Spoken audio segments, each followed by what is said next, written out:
O Dr. Nelson Luiz Rodrigues Nutti é engenheiro civil com doutorado em engenharia hidráulica e sanitária pela Escola Politécnica da USP. Foi professor do Departamento de Engenharia Hidráulica e Saneamento da Escola Politécnica. Acumula mais de 40 anos de experiência em projetos e estudos em saneamento básico, tanto na área pública como na área privada. Presidente da ABS São Paulo, presidente da ABS Nacional. Entre 88 e 2000, participou do Conselho Técnico da International Water Association. Foi superintendente de planejamento da SANEP, Companhia Metropolitana de Saneamento de São Paulo, superintendente de planejamento técnico da SABESP, Companhia de Saneamento Básico do Estado de São Paulo, e superintendente de planejamento e recursos hídricos da Emplasa. Foi diretor de planejamento da SABESP. Desde fevereiro de 87, é sócio-diretor das JNS, Engenharia, Consultoria e Gerenciamento Limitada. Prazer estar aqui, podendo fazer a memória da Emplasa, participar na elaboração dela. Muito obrigado. Doutor Nelson, no seu modo de ver, quais foram os grandes marcos do planejamento metropolitano no estado de São Paulo desde a década de 70? Eu começaria dizendo que na década de 70 havia já uma experiência acumulada a partir do GEGRAM, Grupo Executivo da Grande São Paulo, que foi uma das primeiras tentativas de organizar as reflexões sobre o planejamento metropolitano a nível do país e conseguiu, durante o período em que funcionou o GEGRAM, desenvolver uma série de atividades, coletar informações, organizar as bases para o planejamento que depois veio. Eu diria que dessa década de 70 há um marco importante que ajudou bastante toda a consequência do planejamento, que foi o PMDI, Plano Metropolitano de Desenvolvimento Integrado. O Plano Metropolitano de Desenvolvimento Integrado teve dupla função. Ele conseguiu articular ideias que já existiam, organizar essas ideias e pela primeira vez se tinha da região metropolitana e da bacia do Alto Tietê, que praticamente coincide com a região metropolitana, uma visão do espaço, das facilidades e dificuldades existentes na ocupação do espaço, das vantagens que se teria de ter um disciplinamento nessa ocupação do solo. Então, eu diria que da década de 70 o GEGRAM foi importante o PMDI, ele organizou essa visão da região metropolitana, estabeleceu diretrizes e pela primeira vez começou a dar uma estrutura física, geográfica para as diretrizes da ocupação da região metropolitana. Foi importante também nisso, um aspecto muito importante na relação dos fatores que determinam a ocupação na região, um plano IBRACE, que foi um plano de desenvolvimento dos recursos hídricos da região e que foi elaborado entre 64 e 68 e foi também ricamente utilizado no PMDI. O PMDI deu uma estrutura ou com uma compartimentação da região metropolitana. Então, por exemplo, os grandes eixos de desenvolvimento que seriam favorecidos pelas condições naturais ficaram reconhecidos. Então, muitas das consequências que vieram depois da década de 70, com a própria Emplasa, da consequência a essas diretrizes, foram já do plano metropolitano. Um outro aspecto importante é que, na década de 70, ainda com o GEGRAM, ele criou o sistema metropolitano de representação geográfica metropolitana, com todo o levantamento planialtimétrico da região, recobrimento aerofotográfico da região e com unidade de parâmetros, de características técnicas, coisa que não existia com o nível de excelência que foi criado. Então, o sistema cartográfico metropolitano também foi básico na década de 70 para o planejamento. Creio que essas grandes linhas surgiram do PMDI, do GEGRAN, e foram essenciais para o desenvolvimento que se deu em seguida com a criação do sistema de administração metropolitano, já com a criação do Emplaza. Decorridos quase 40 anos de criação da Emplaza, quais os principais avanços e entraves no trato das questões metropolitanas? Eu creio que o trato das questões metropolitanas, desde então, tem uma dificuldade que vai sendo atenuada.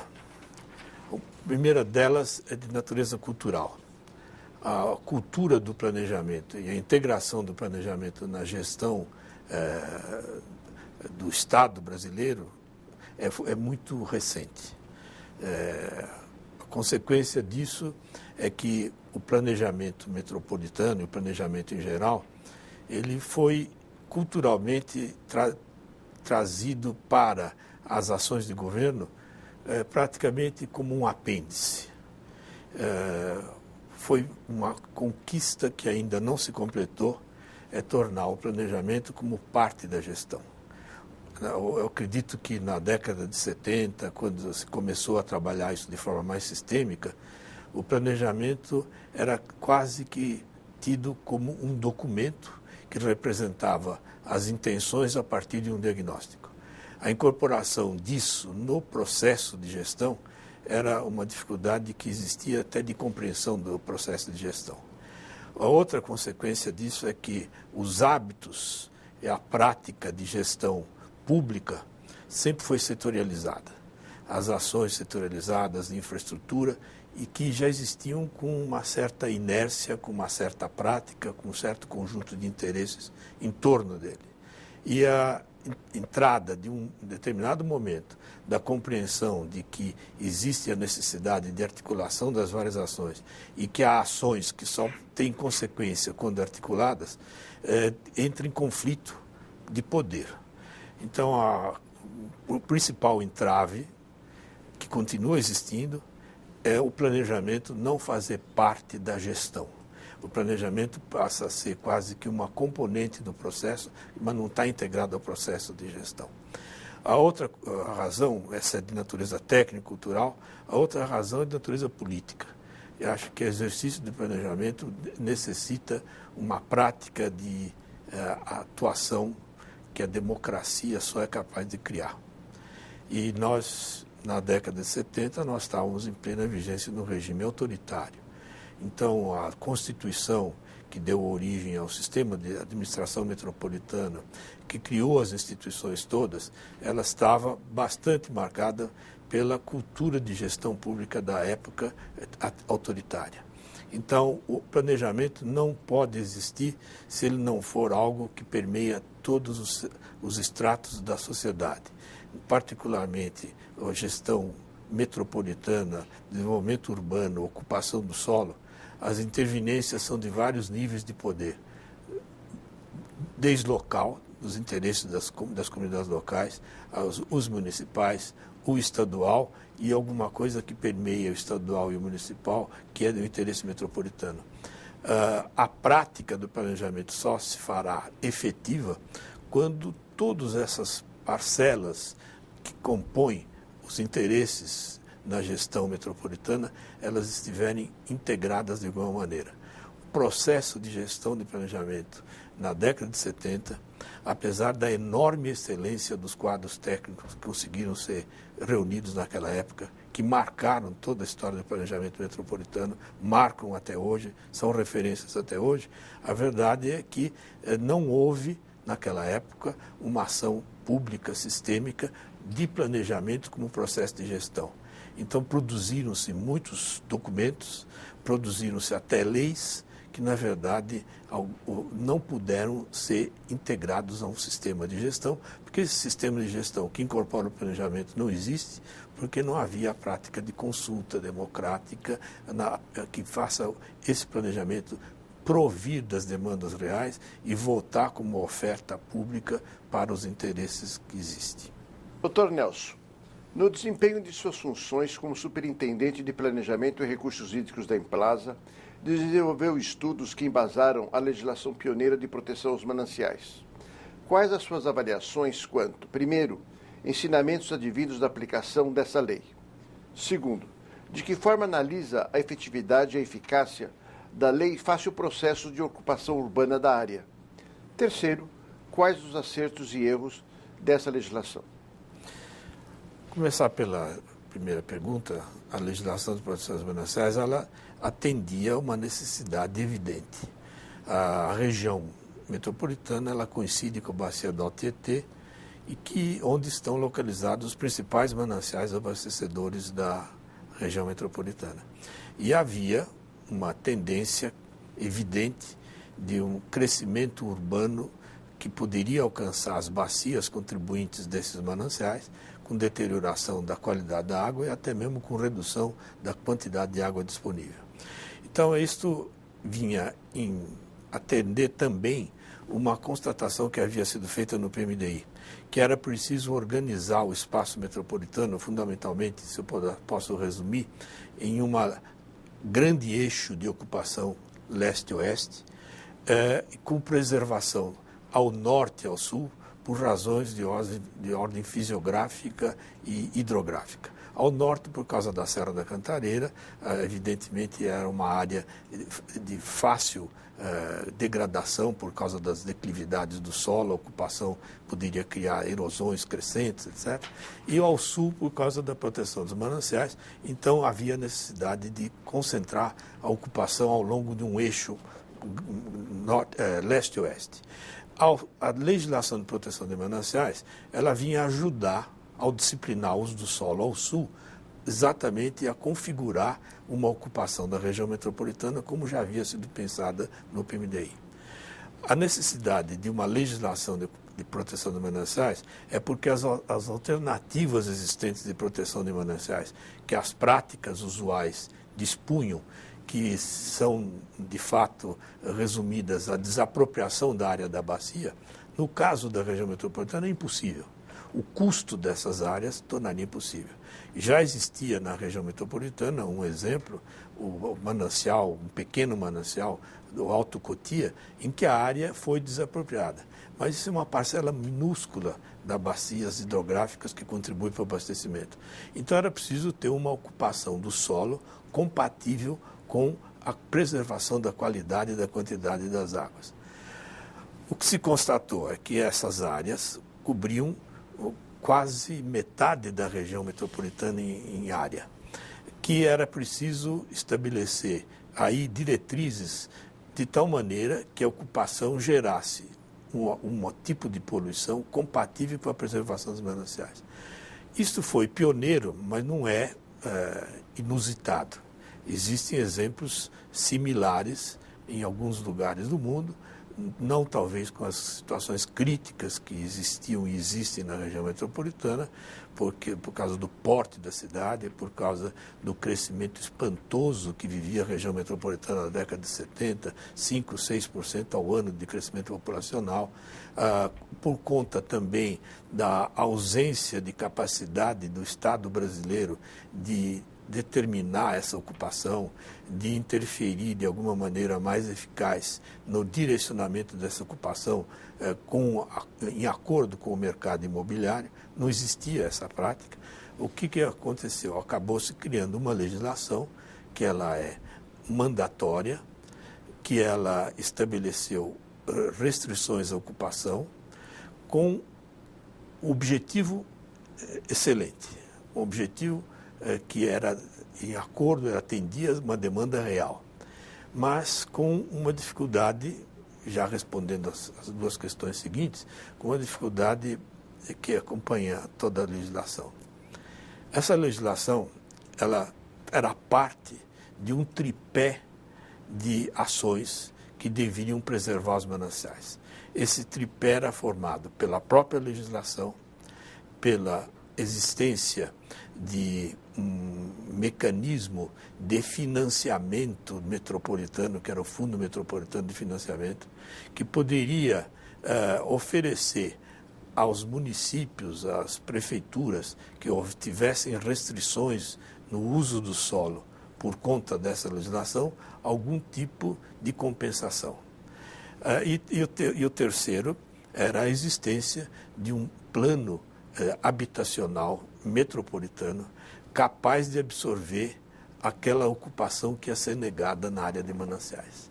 Dessas três coisas, desse tripé, só saiu a legislação.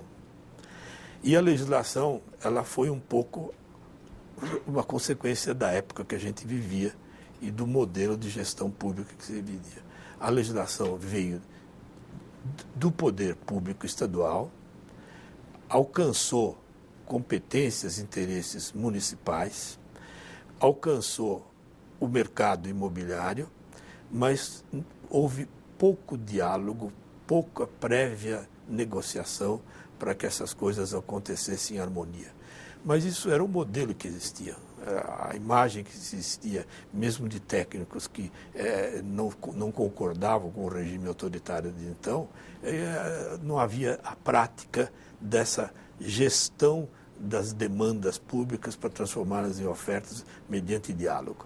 E aconteceu, então, que a legislação saiu, foi aprovada pela Assembleia, foi uma percepção, então, de que não era possível fazer isso por portaria ou por decreto, era preciso ter a força legal do legislativo apoiando, e por isso que foi transformado em lei, e não num simples decreto que disciplinava a ocupação do solo, mas efetivamente ela confrontou interesses municipais e confrontou interesses do mercado imobiliário. Qual é a experiência que a gente tira disso? Que a boa intenção, lastreada em bons parâmetros técnicos, ela não fica em pé se não for um projeto de toda a sociedade. Se o Estado não estiver apto a negociar com as forças reais, políticas, econômicas e comunitárias que estão na região, é difícil o planejamento se integrar como processo. Então, o que aconteceu é que houve uma surda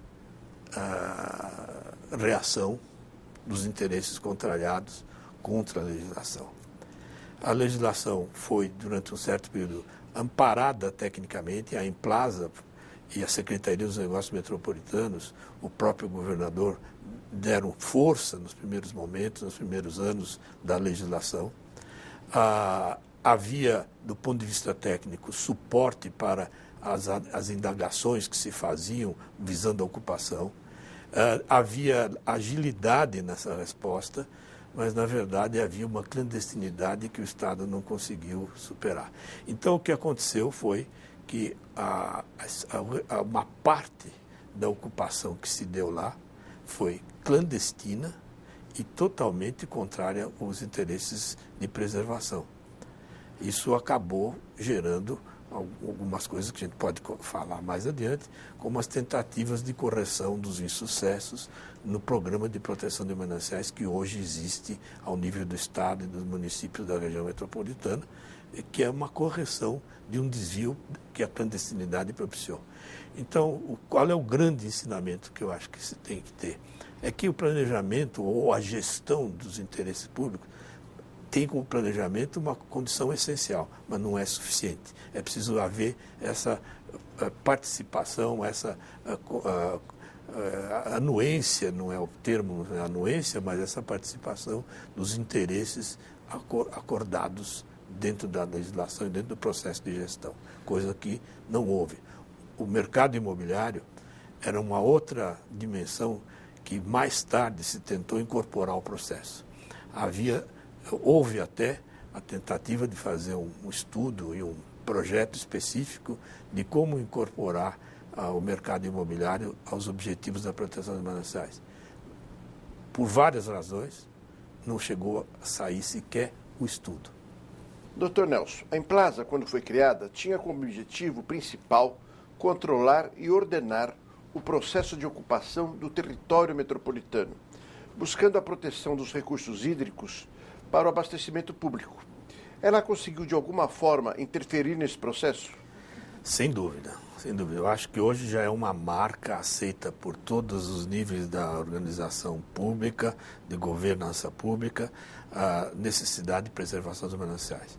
Mesmo aqueles interesses contrariados municipais e imobiliários, hoje percebem que há uma região que precisa ser preservada. A ação pública que se veio a efetivar depois dos inícios da legislação, passou a corrigir os desvios, as clandestinidades da legislação, a ocupação indevida e dando um caráter diferente. Então, se você pegarmos hoje, a experiência que se tem hoje na ação do Estado, no município de São Paulo, do próprio Estado de São Paulo, na região de Mananciais, áreas que foram degradadas e que tinham se transformado em áreas de subhabitação, de favela ou de ausência total de organização da infraestrutura, elas estão sendo recuperadas e, de certa maneira, passam a ser um grande exemplo de como uma ação pública com um fito de proteção dos mananciais acabou gerando um benefício maior ainda, que é a requalificação urbana e a recuperação de áreas e da própria população que aí está.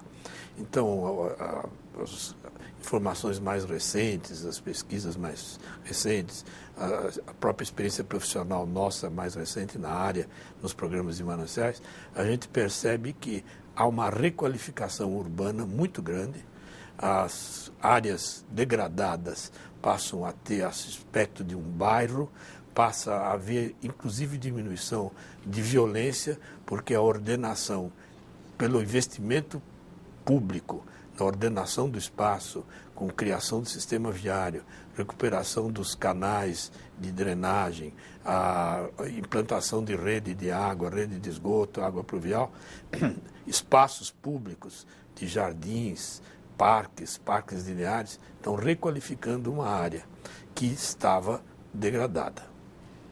Então, eu entendo que isso é uma consequência da própria legislação, da própria ação.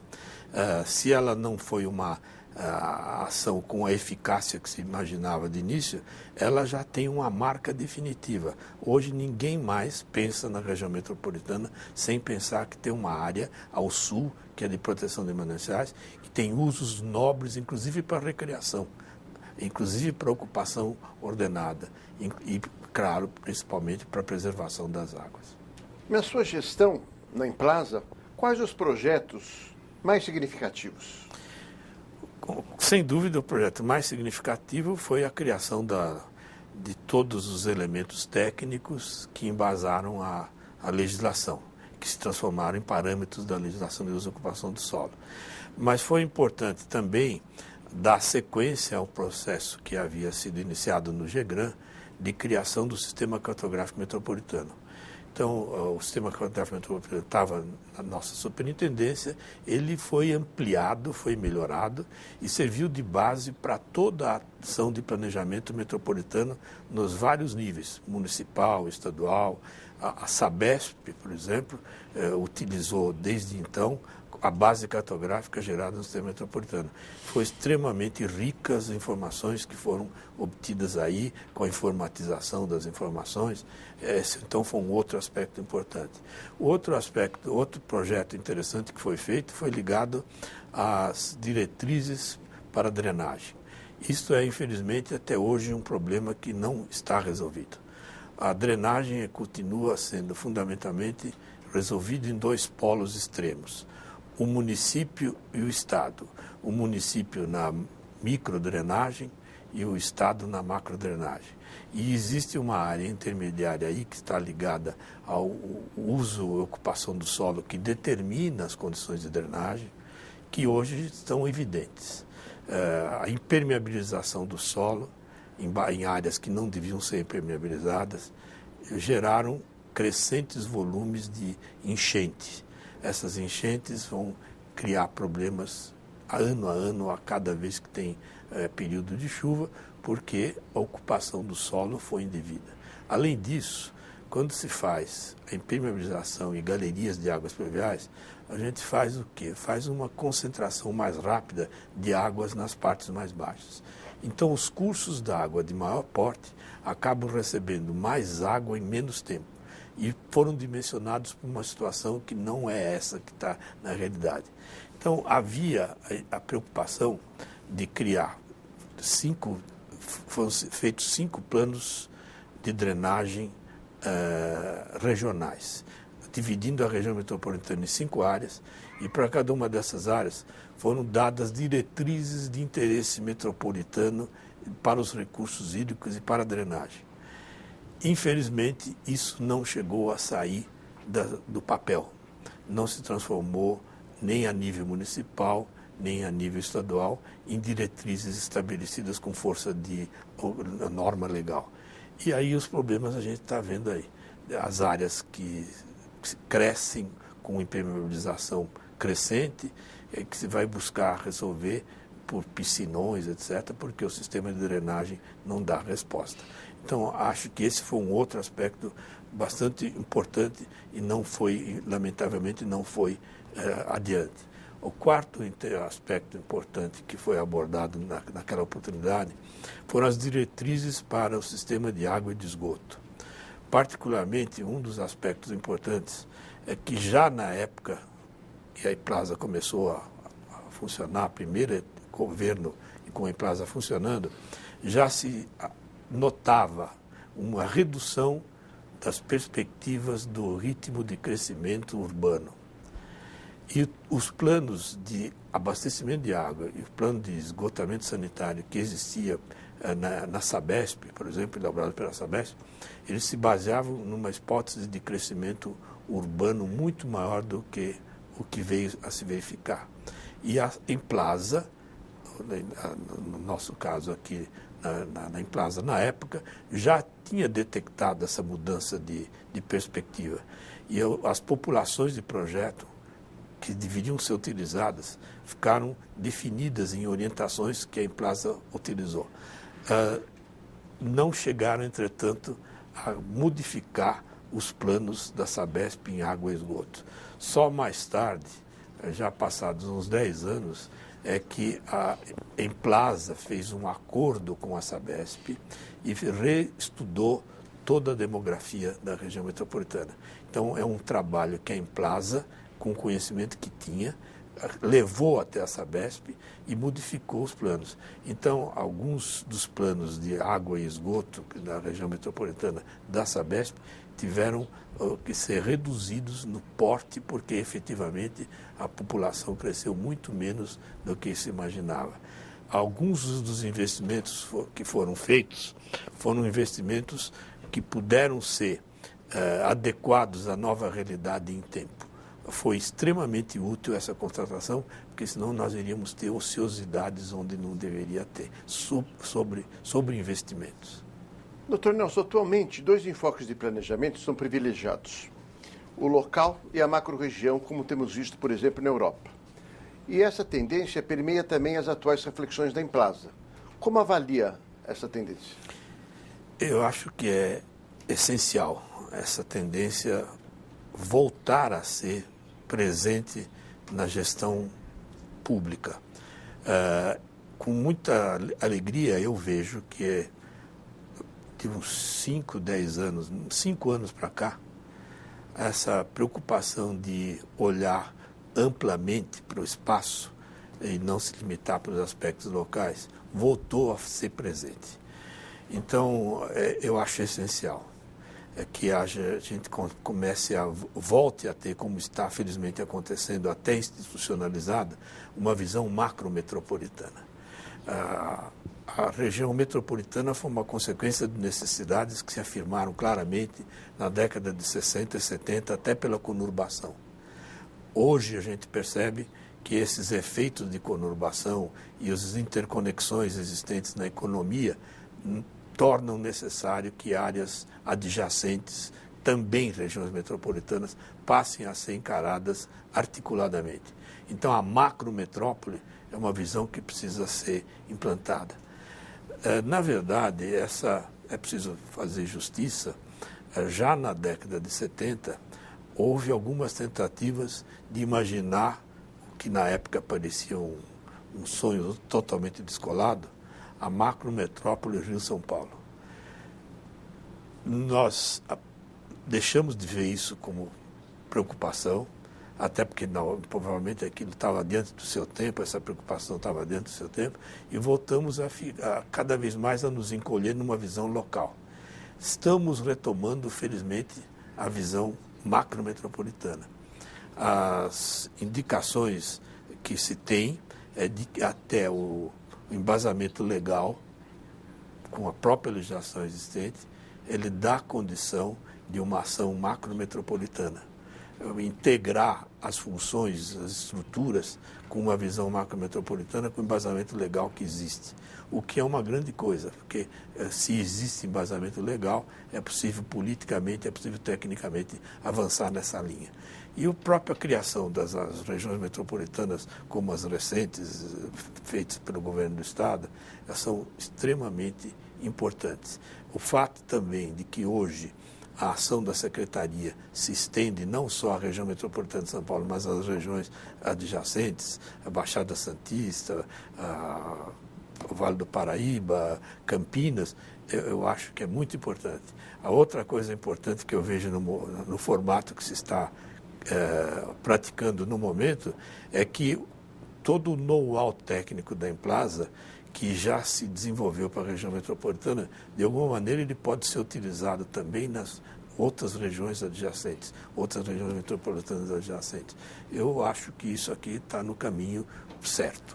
Doutor Nelson, uma pergunta agora sobre a efetividade do planejamento. É uma pergunta desdobrada em duas questões. Primeiro, por que, na sua opinião, usualmente o planejamento metropolitano não se efetiva, não acontece de fato? E segundo, o que fazer para que isso aconteça? A razão fundamental, acho que eu apontei já na primeira resposta que dei, é de natureza cultural e política. E isso não se... Como não existe uma cultura e não existe uma ação política praticada testada, experimentada, incorporada à nossa realidade, a gente acaba transformando o planejamento num adorno, num apêndice. Eu, quando estava na superintendência da Emplasa, passei um período na região do Vale do Ruhr e fui me informar sobre o sistema de recursos hídricos de lá, mas também fui me informar um pouco sobre a legislação de uso e ocupação do solo. E aí a gente constatava, por exemplo, que as ideias sobre uso e ocupação do solo, que determinavam nova repartição de competências, interesses, restrições, etc., eles nasciam e tinham um processo que levava 5, 6, 8 anos, passava por todas as esferas de poder, conseguia a aprovação e a parceria dos interesses locais e se transformava em lei. Nós aqui não temos na cultura da prática de gestão essa tentativa de buscar essas informações, os interesses, as demandas e conseguir como parceiros os demandantes dessas necessidades no próprio processo. Então, a nossa organização política não incorpora no processo de gestão o planejamento. Faz-se o plano, mas não se vende o plano. Então, a venda do plano, ela passa pela sociedade, que passa a ser sócio, e passa, fundamentalmente, pelos demais componentes do governo. Enquanto o planejamento não for um processo incorporado, integrado, sistêmico, não tem jeito. A Secretaria de Planejamento passa a falar sozinha, porque os orçamentos das outras secretarias é muito maior, o poder político e econômico é muito maior e não consegue levar adiante. Mas eu acho que isso também é um processo que vai se ampliando, vai criando raízes pela prática. Todo o período de economia fragilizada que nós vivemos na década de 80, a década perdida, etc., começou a colocar a perspectiva de pensar longe, pensar grande, como algo que não tinha sentido nenhum, porque nós tínhamos que pensar no dia a dia, nas coisas do momento, na cidade do momento. Hoje a gente já percebe que o Estado brasileiro, nos vários níveis, ele já não está pensando assim. Ele começa, de fato, a pensar a mais médio e longo prazo. E começa a discutir essas tendências, essas diretrizes, essas metas, publicamente. Então a gente vê, por exemplo, que as associações privadas, associações profissionais, associações comerciais, passam a discutir, por exemplo, grandes operações urbanas metropolitanas ou municipais. E isto, quando surge, quando se caracteriza como lei, ele passa a ser já apoiada na convicção e nos interesses respeitados ou articulados de muito mais gente. Então, é um processo que é demorado, mas basta lembrar que o Estado brasileiro voltou a se organizar em 88, com a nova Constituição. E, por exemplo, a ação da Emplasa, na primeira parte da sua vida, ela era baseada numa Constituição de 67, que era uma Constituição totalmente diferente. De 88, criou novas cidades e só agora, a coisa de um ano, é que o sistema foi institucionalizado de acordo com as orientações da nova Constituição, as determinações da nova Constituição.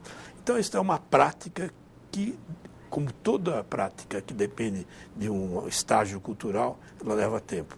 Agora, o que vai ficando evidente, à medida até que o nível educacional e de compreensão dos meios de comunicação da população vai melhorando, vai ficando evidente que sem esse planejamento não é possível.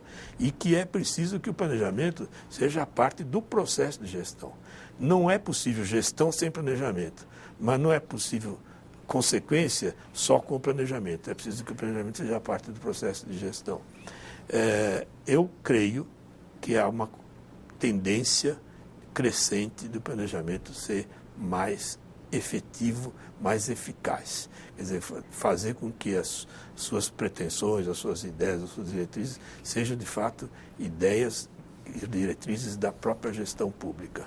Doutor Nelson, ampliação, hoje em dia, do escopo de atuação do planejamento para a escala macrometropolitana e a existência de novas condições institucionais, como criação de uma nova secretaria, ampliação das regiões metropolitanas no Estado.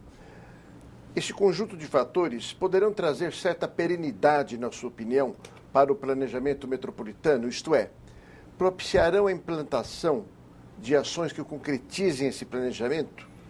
Para finalizar, a ausência desses fatores legais e institucionais anteriormente é que interferiram negativamente na implantação do planejamento? Começando pelo fim, a ausência dessas condicionantes legais, institucionais, que hoje foram superadas, porque existem efetivamente, sem dúvida, foi uma das causas de interromper praticamente a ação de planejamento em escala não local, escala metropolitana. Então, de fato, essa é uma causa, mas não é a única causa. A outra causa é a incapacidade que sempre se teve de incorporar isso à ação concreta de gestão pública. E eu vejo hoje que existem formas de fazer com que essa ação se concretize. E vou citar um exemplo que me é bastante caro. A região metropolitana de São Paulo, ela está muito condicionada pelo sistema de recursos hídricos. Então, se você pensar a região metropolitana de São Paulo, se você não pensar as marginais do Tietê e do Pinheiros, o que as marginais do Tietê e do Pinheiros, o que o rio, o que as áreas adjacentes inundáveis ou recuperáveis de inundação, elas são em termos importantes, em termos de organização metropolitana, em termos de organização do sistema de transporte metropolitano, em termos de oferta de capacidade de lazer metropolitano ao longo dos parques lineares que se pode formar, a facilidade de mobilidade que ela pode criar, está tudo ligado ao sistema de recursos hídricos metropolitano, que fazem com que as águas do rio Tietê, adentre o rio Pinheiros, vão a Bilho, que vai gerar energia lá em Cubatão, ou que saia pelo rio Tietê, médio Tietê abaixo.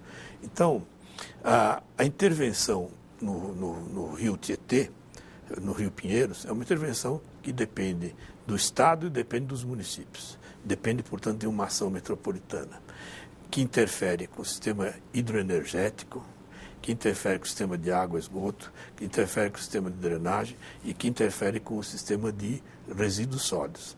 Você só terá condições de lazer, recreação no rio, de mobilidade, se você organizar essas áreas todas e recuperar a qualidade do rio. O papel da ação metropolitana é essencial. Não é possível fazer isso só no âmbito do município. Não é possível fazer isso só no âmbito do Estado. Uma ação metropolitana articulando uma macro-operação em torno de eixos estruturantes, o grande mérito vai ser o cavalo de batalha da gestão metropolitana, porque ela pode não só dar as diretrizes que articulam, mas e o que é essencial. Ela pode ser aportante de uma parte dos recursos que dão o start, que são a espoleta para que alguns projetos sejam levados adiante. E com uma condição adicional importante. O mercado imobiliário, na história de São Paulo, foi beneficiário da estrutura do sistema de rios.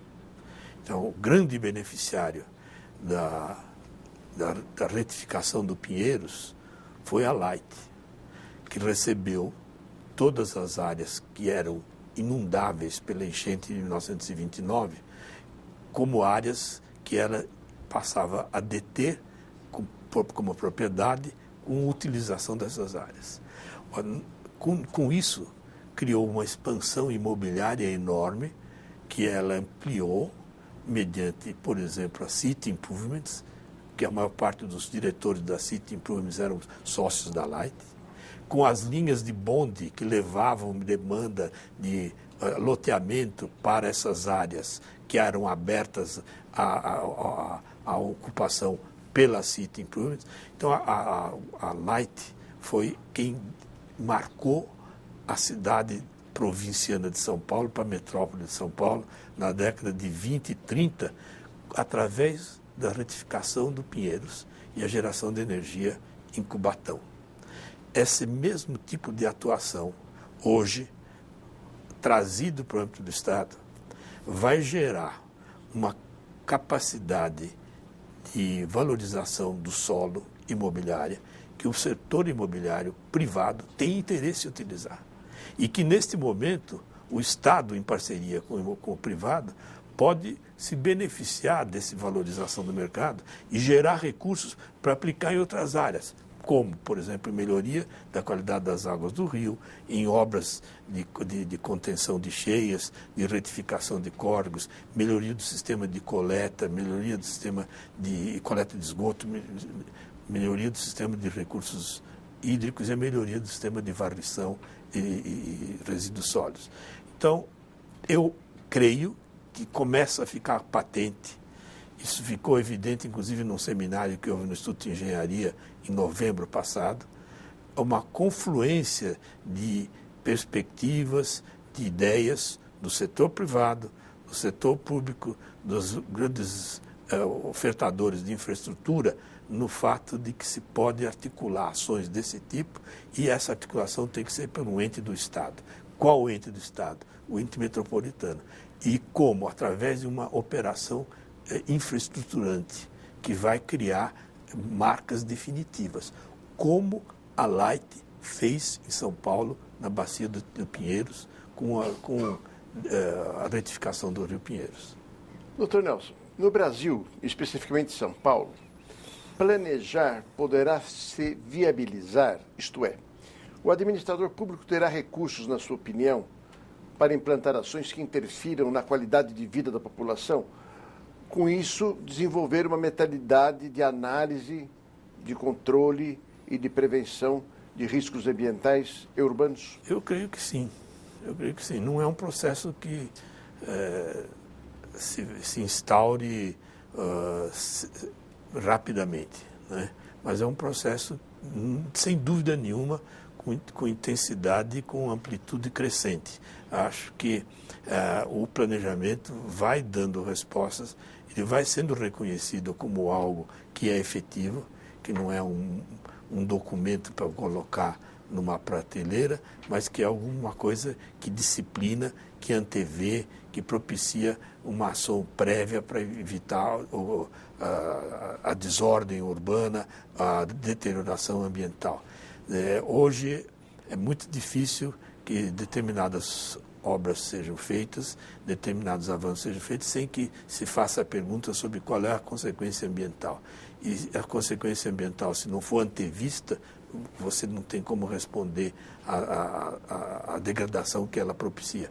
E o planejamento, acho que tem essa função, ele pode ter essa função. E está tendo que aprender a efetivar isso através de projetos estruturantes, como aquele que citei em resposta à sua pergunta anterior. A partir da sua experiência profissional e considerando a globalização e outras importantes mudanças no cenário mundial, como vislumbra o futuro do planejamento metropolitano? Em particular, como analisa a necessidade cada vez mais premente de recursos hídricos em áreas densamente povoadas? Bom, o caso de São Paulo é talvez o mais crítico que existe no mundo em termos de recursos hídricos. Eu não acredito que exista outra metrópole, além da metrópole do México, que tenha uma situação de tanta escassez relativa de recursos hídricos. Basta lembrar o seguinte: a região metropolitana de São Paulo está em cabeceira de rio, que é a cabeceira da bacia do Alto Tietê. A bacia do Alto Tietê, na região do Cebolão, a vazão do rio é alguma coisa como 50 metros cúbicos por segundo. A população que está na bacia é 20 milhões. É comparar com Paris, com Londres, com Nova York, com Roma, com Lyon. São todas as cidades que estão à beira-mar ou estão em estuário de rio, e o estuário limpa 2 vezes por dia com a maré, e baixando e subindo 2 vezes por dia, limpa as águas, ou está na beira do mar, ou então está na beira de rios de muito maior porte. Então, a cidade de São Paulo, a região metropolitana de São Paulo, ela tem os recursos todos de água, dividido pela população, dá um índice baixíssimo. Dá mais ou menos 1/10 daquilo que a Organização Mundial de Saúde considera adequado para atender todas as necessidades. A quantidade de água por habitante ano. Nós estamos com 1/10. Nós estamos numa situação de maior escassez que o polígono das secas. O sertanejo do polígono das secas tem mais água disponível por ano, por habitante, maior do que o habitante de São Paulo. Então, preservar os recursos hídricos é essencial. Por isso é que também eu creio que a vertente de atuar metropolitanamente para estruturar a metrópole, para articular através dos recursos hídricos, ela tenha respostas muito efetivas, porque é um problema seríssimo. Não há possibilidade nenhuma de abandonar qualquer excelência de atuação em recursos hídricos em São Paulo. Se a gente fala, exemplo de Londres, exemplo de Paris, etc., uma série de exemplos, eles estão numa situação muito mais fácil que a nossa. Então, a acuidade da nossa atuação, a eficácia da nossa atuação nos recursos hídricos, no caso de São Paulo, só é rivalizada pelo caso da Cidade do México. Não tem mais nenhum caso em que a gente tenha uma situação tão crítica quanto aqui. Agora, é possível melhorar? É possível melhorar. Acho que avançou-se bastante em termos de coleta de esgotos, tratamento dos esgotos. É possível melhorar a qualidade das águas. O exemplo que já viveu-se recentemente de uma tentativa de tratar as águas dos rios é um exemplo que vai ficar claro que é necessário implementar. Não é possível só tratar os esgotos. As águas que afluem aos rios, pela limpeza das superfícies impermeabilizadas, trazem poluição incompatível com a qualidade mínima das águas dos rios. Nós vamos ter que tratar também as águas dos rios. E isso é possível e existem muitos exemplos no mundo em que isso é feito. E é possível recuperar essas águas para usos como até a recreação, como foi no passado. mas é preciso investir muito no recurso hídrico, como qualidade ambiental e como recurso hídrico em si para manutenção da vida e da economia na região metropolitana. Doutor Nelson, quando examina projetos e planos de planejamento urbano, metropolitano ou regional em diferentes localidades do mundo, o que procura nessa análise trazer para a realidade brasileira?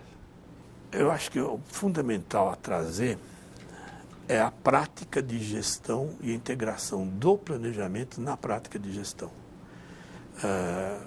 Se a gente pega exemplos de cidades de porte, e aí entre mais modernas, ou cidades que se transformaram em metrópole mais recentemente, século XIX, século XX, você vai pegar cidades americanas, Chicago, por exemplo, é uma cidade em que houve uma degradação enorme. Eu ainda sou de uma época que a gente ouvia dizer que durante a noite havia-se tiroteio no meio de downtown de Chicago. Deterioração urbana, deterioração com violência, etc. E conseguiram reverter isso com um planejamento integrado metropolitano. Não é possível você pensar, bom, eu vou fazer rede de esgoto, vou fazer rede de água, vou fazer o sistema viário, não. É um sistema integrado. Então, você pega, por exemplo, aquela área toda de Chicago que fica em frente ao Grande Lago, que era inteiramente degradada. Foi um processo enorme, uma grande operação urbana, metropolitana, integrando habitação, educação ambiental, requalificação profissional, infraestrutura de transporte, drenagem, paisagismo, requalificação da infraestrutura portuária, liberação de áreas para nova ocupação, valorização do solo para ganho do capital imobiliário na região, utilização desse capital imobiliário parcialmente na aplicação na própria área. Então, acho que o que precisa é ter continuidade. Essa coisa não se deu em 3 anos, 4 anos, ou num período de mandato de um governador ou de um prefeito, coisa que vale. Ela vem desde 70, teve reavaliações e se faz até hoje. É um processo que tem 40 anos. Então, São Paulo é assim. Então, quando eu ouço falar São Paulo 2040, fico satisfeito, porque antigamente pensava São Paulo para a semana que vem e começa a ser uma condição nova de avaliação. E o que é preciso é a permanência institucional, a permanência técnica dos quadros técnicos. Então, por exemplo, coisas que aconteceram aqui na Emplaza, em que ela sofreu durante um período um esvaziamento ou uma perda da proeminência na gestão pública, porque o governo retirou essa proeminência, que felizmente voltou a ter por conta de perda do referencial, da prioridade do planejamento. Então, essa condição é essencial. O processo de planejamento tem que estar institucionalizado, ser algo permanente. E mais, tem que ser parte do processo de gestão. E aí, acho que dá a possibilidade de reverter situações. Claro que tem muito maior riqueza Chicago do que nós, mas São Paulo não se pode dizer que São Paulo é uma cidade pobre. Tem muitas carências, mas também tem muitas competências. Basta ver o mercado imobiliário privado, o que é capaz de fazer. Por que não se faz isso de forma adequada, com os interesses mais amplos? É possível, sim.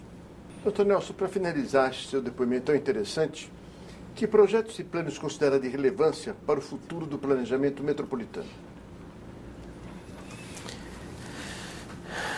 Eu acho que esse projeto que se ensaia, que está no âmbito do município, mas que começa a ser ampliado com a ocupação das áreas, é exemplar, aquelas operações urbanas, Lapa, Brás, me falta o nome da segunda operação urbana que pega ao longo do Tietê, ao longo do tamanho da TI, são exemplos de atuações em que se vai incorporar o poder público através das agências ou empresas públicas que atuam na área, o transporte, infraestrutura urbana, etc. O mercado imobiliário. Então, eu volto a dizer que é um pouco um sonho ainda, operações urbanas integradas que possam se apoiar no sistema de recursos hídricos, fazer com que essas áreas se requalifiquem. A atuação na área de mananciais, ela permitiu que o Estado propriamente dito, o governo do Estado de São Paulo, através das secretarias que atuam na área de mananciais, a Prefeitura de São Paulo, através das secretarias, elas incorporaram um conhecimento e uma capacidade de ação integrada que pode ser replicada em escala muito maior para o resto da região metropolitana. Então, você pega um microcosmo, como na região de proteção de mananciais, pega áreas inteiramente degradadas e requalifica. É interessante quem tiver a oportunidade de ver o que era uma área antes e depois da ação pública. A mudança substancial, aquilo que era uma área empobrecida, sanitariamente inaceitável, com grande violência, passa a se tornar um bairro com equipamentos urbanos, com acesso do caminhão de lixo, com água, com esgoto, com drenagem, com áreas de lazer, com espaço de convivência e uma ação integrada das várias ações setoriais públicas do Estado e do município. Então, esse exemplo é um caso em que uma articulação permite requalificar a área degradada, intensamente degradada. Nós podemos levar esse exemplo para áreas metropolitanas. Eu penso que a grande alavanca aqui vai estar ligada à recuperação das áreas inundáveis para ocupação qualificada, a recuperação da qualidade das águas do rio, o espaço verde que se precisa criar, que não existe espaço de recreação metropolitana. O paulista ou vai ver avião no aeroporto ou vai para a praia, porque não tem onde ir no fim de semana. É diferente do carioca, é diferente do portenho, que tem o Parque Palermo, tem tudo aquele parque, não tem onde ir.